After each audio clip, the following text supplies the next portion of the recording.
بسم اللہ الرحمن الرحیم۔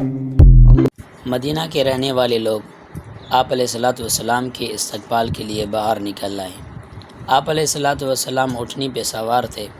سب کی چاہت یہ تھی کہ اللہ کے حبیب ہمارے گھر تشریف فرمائے۔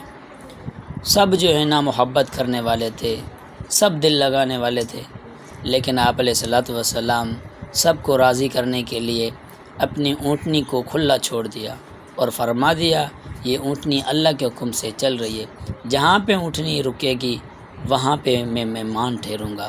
آپ علیہ الصلوۃ والسلام نے اونٹنی کو آزاد چھوڑ دیا۔ اونٹنی چلتی رہی، سب کے سب دیکھتے رہے، ہر ایک دعا کر رہا تھا اللہ کے لیے اونٹنی ہمارے گھر آ جائے، لیکن آپ علیہ الصلوۃ والسلام کی وہ اونٹنی آ کے سیدھا مسجد نبوی میں بیٹھ گئی۔ مسجد نبوی میں بیٹھ گئی تو وہ مسجد نبوی والا پلاٹ دو چھوٹے بچوں یتیموں کا تھا۔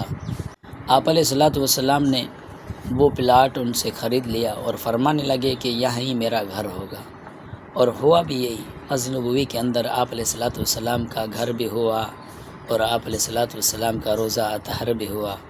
آپ علیہ الصلوۃ والسلام کے روضہ اطہر میں اللہ کے حبیب کے دو ساتھی خلیفہ اول حضرت ابوبکر صدیق رضی اللہ تعالیٰ عنہ مدفون ہیں، اور خلیفہ ثانی حضرت عمر بن خطاب رضی اللہ تعالیٰ عنہ بھی مدفون ہیں۔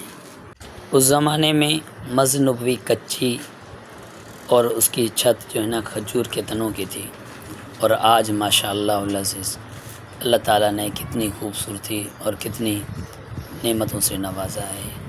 اللہ تعالیٰ آپ کو ہمیں مسجد نبوی کی زیارت بار بار کرنے کی توفیق عطا فرمائے۔ آپ حضرات کو میری ویڈیو کیسی لگی کمنٹ میں ضرور بتائیں، لائک کریں، سبسکرائب کریں۔